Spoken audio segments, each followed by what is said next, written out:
Here's Business 200, Principles of Marketing, Chapter 4. So now we're in a new unit. This is Understanding Your Customer. Chapter 4 is Consumer Behavior. Here are all the learning objectives. And here, I'd like you to read this on your own. Over the years, researchers have drawn from areas such as psychology, sociology, anthropology, economics, cognitive neuroscience, and marketing to gain knowledge of the mechanisms underlying consumption. The social science known as consumer behavior is the result. Consumer behavior is the way in which individuals and organizations make decisions to spend their available resources, such as time and money. It is unrealistic, though, to expect people to perform such exhaustive mental analysis for all decisions. In his book, Thinking Fast and Slow, Nobel Prize winner Daniel Kahneman metaphorically describes the emotional and cognitive modes of thought as System 1 and System 2. System 1 is an automatic and non-conscious way of thinking, and System 2 is an effortful, slow, and controlled way of thinking. Though System 1 requires little energy to operate, it is also prone to biases and systematic errors in judgment. On the other hand, though reason dominates System 2, its heavy-footed analytical style makes its use impractical in many social settings.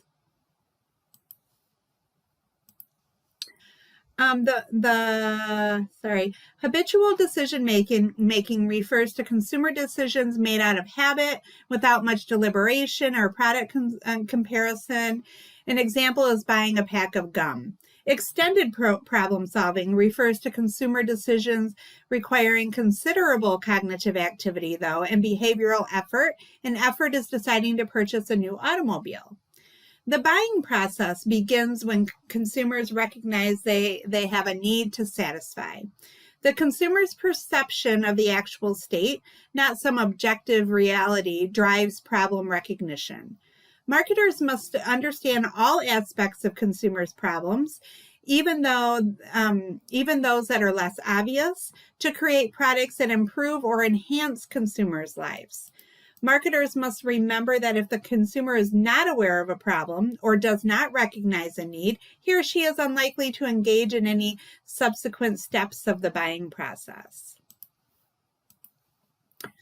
Here are the 5 steps of the buying process: problem recognition, information search, alternative evaluation, outlet purchase, or outlet selection and purchase, and then post-purchase processes. Once consumers recognize a problem, they seek information that will help them identify and sort through available alternatives. Such information will be aimed at answering questions such as what alternative solutions exist, what are the appropriate criteria for evaluating potential solutions, how well does each solution perform on the evaluative criteria.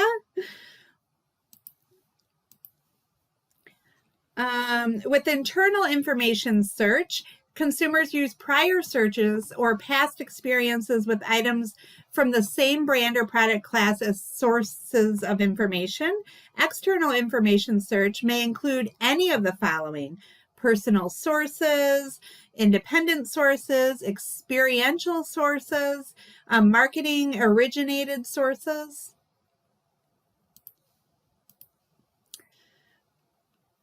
Here's a visual about Instagram shopping.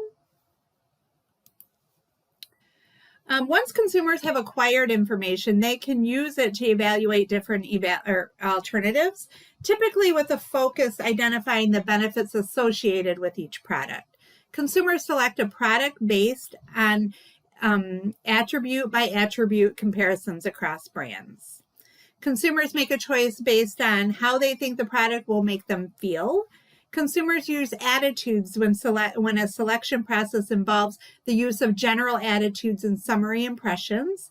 Marketers must emphasize the benefits of their goods and services. In addition, they use strategies to ensure the potential buyers view those benefits as the most relevant in resolving the problem the purchase is intended to satisfy. Selecting a retail outlet involves comparison options based on consumers' evaluative criteria.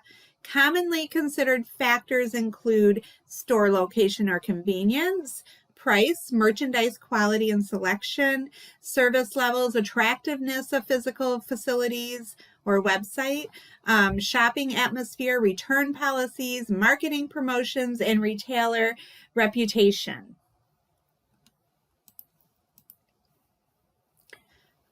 Here's an example of some mobile payment technology. Consumer post-purchase evaluation is critical. Their feelings about the purchase will likely affect whether they become repeat buyers of a good or service. Cognitive dissonance refers to the mental conflict that people undergo when they acquire new information that contradicts their beliefs or assumptions. It is sometimes referred to as buyer's remorse or buyer's regret. It often arises when consumers begin to wonder if they made the right purchase decision. Marketers can use various tactics to reduce buyer's remorse.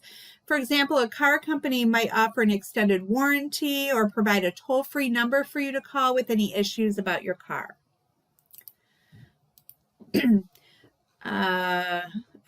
Our cultural differences can present a significant challenge to firms and marketers seeking a global presence. Perhaps the most pervasive difference at a national level relates to individualism versus collectivism. It is important for marketers to remember that culture is multifaceted and dynamic. It evolves, but typically changes slowly over time.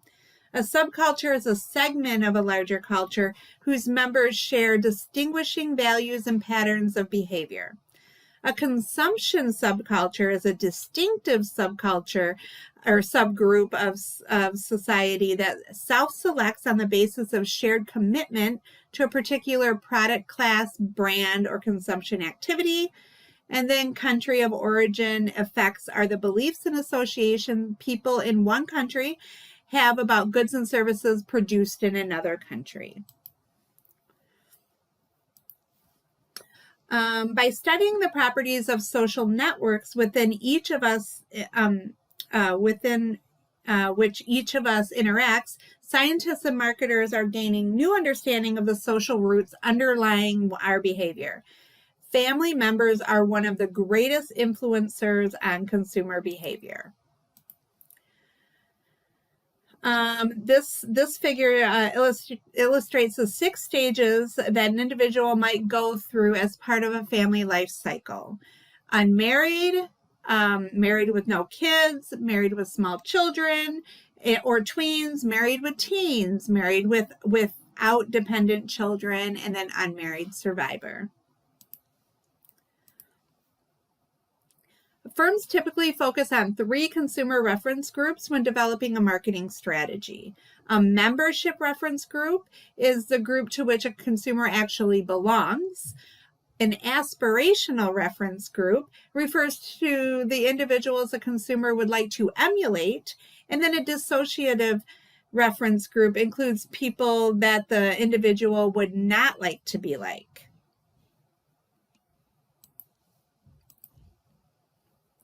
Reference groups can provide consumers with perspective on how to live their lives. Marketers recognize that more public the purchase decision, the more impact reference groups are likely to have. For example, reference groups tend to significantly influence a consumer's clothing purchases. A consumer's personality might include traits that make him or her confident, personable, differential, or adaptable or dominant. Fashion and apparel makers such as Patagonia and J. Crew have long emphasized lifestyle in their branding efforts. Such approaches have been less common in more mundane categories like personal health until now. Values reflect a consumer's belief that a specific behavior is socially or personally preferable to another behavior. Personal values include everything from consumers' religious beliefs to a belief in self-responsibility. And here's something that will that goes into more detail about values or personal traits.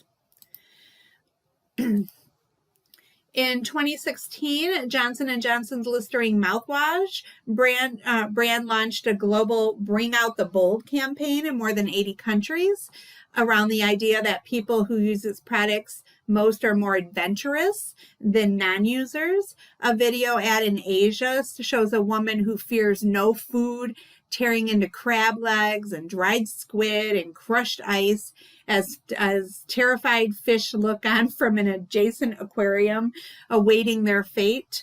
Another Bring Out the Bold ad shows a man who impresses women by cracking walnuts in his mouth. For consumers to make purchase decisions, they must engage in certain psychological processes such as attitude, learning, and motivation. Psychological processes are the underlying psychological mechanisms that can influence consumer behavior and ultimately result in consumer decisions and purchases. Perception is a psychological process by which people select, organize, and interpret sensory information to form a meaningful picture of the world. Sensation is the result of a stimulus impinging on the receptor cells of a sensory organ. Through use of sensory marketing, brands can create subconscious triggers. These triggers define consumer perceptions of the product, as well as its unique attributes. Motivation is the inward drive we have to get what we want or what we need or want. Marketers spend billions of dollars on research to understand how they can motivate people to buy a full range of consumer products. Maslow's hierarchy of needs model illustrates the belief that people seek to meet their basic needs before fulfilling higher level needs. Physiological needs form the base of Maslow's hierarchy, are the simple requirements for human survival. If these requirements, such as food or shelter, are not met, the human body cannot continue to function. Once physical needs have been satisfied, consumers' safety needs take precedent and begin to dominate behavior. Safety can take different forms, including physical or economic safety. The absence of physical safety due to war or a natural disaster or family violence can lead people to experience post-traumatic stress disorder or other emotional conditions. The absence of economic safety leads to consumers to want job security, savings account, insurance policies. The third level of human needs involve love and belonging and can impact an individual's ability to form and maintain emotionally significant relationships with romantic partners or friends and family. The fourth level is esteem, the need all humans have to be respected by others as well as by themselves. And then Maslow describes the top tier of the hierarchy as the aspiration to become everything that one is capable of becoming, or self-actualization, which pertains to what a consumer's full potential is and the need to realize that potential. Whew, that was a lot. Here is a visual identifying Maslow's hierarchy of needs. An attitude is relatively enduring organization of beliefs, feelings, and behavioral tendencies towards socially significant objects, groups, events, or symbols. Moving on. Learning refers to the modification of behavior that occurs over time due to experiences or other external stimuli.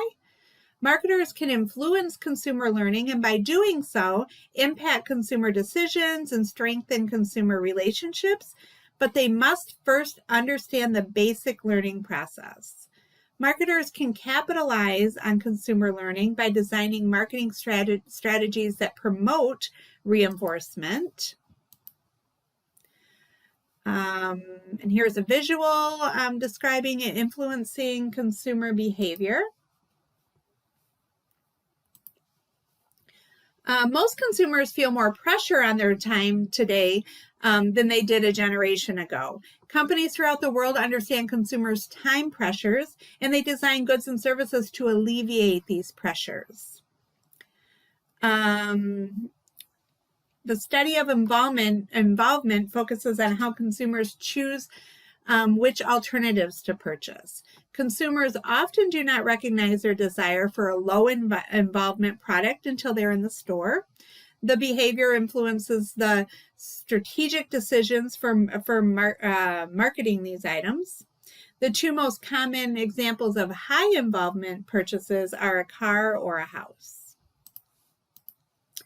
Here's a visual showing the difference between low and high involvement purchases. The differences between low and high involvement products is not always absolute. It depends on the priorities of the individual consumer. A female consumer whose appearance is extremely important to her might view the purchase of shampoo as a high involvement item. She might spend considerable time searching for information and evaluating alternatives.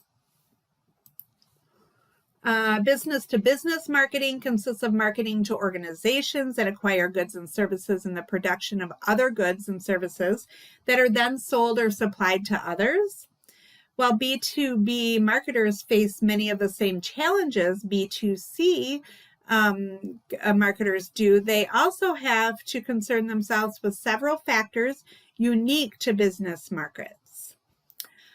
Business sales typically involve professional purchasing managers who are experienced in the policies and procedures necessary to make a large deal.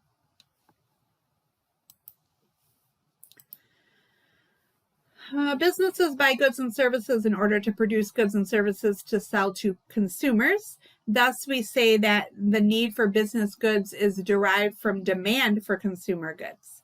Derived demand also provides an important reason to develop mutually beneficial relationships with B2B partners.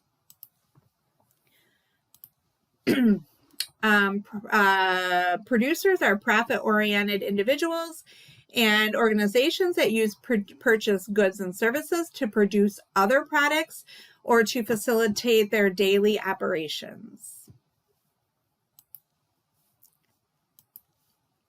The NAICS sectors listed is identified along with two-digit code assigned to each that makes it possible for governments to compare and make purchase decisions across industries.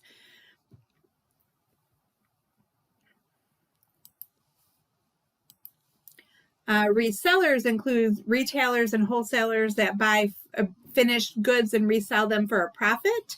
A retailer is a company that sells mainly to end user consumers like you.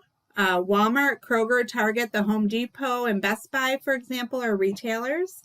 Wholesaling is the sale of goods to retailers, to industrial, commercial, institutional, or other professional business users, or to other wholesalers. A wholesaler is a company that buys large quantities of products from manufacturers and then sells those products to retailers. Marketing goods and services to the U.S. government requires strict adherence to certain policies, procedures, and documentation obligations. In addition to the federal government, there are 50 state governments and approximately 90,000 local governments, all of which must purchase goods and services. The complex process involved in selling to governments has made some marketers, especially in small businesses, reluctant to bid on government business.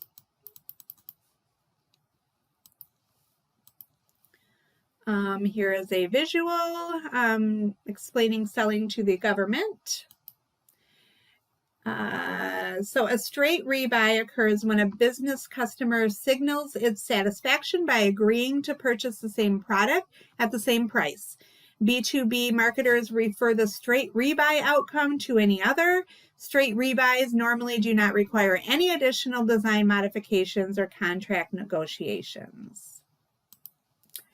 Here's sorry about that. There's that slide, and here is a visual regarding the straight rebuy. In most instances, a buying center will consist of individuals from various areas of the firm. They will meet specifically to evaluate options and make a purchase decision. The size and makeup of the buying center will depend upon the magnitude and complexity and importance of the purchase decision. So we've got initiators, influencers, gatekeepers, deciders, purchasers, and users. And that is it for chapter 4.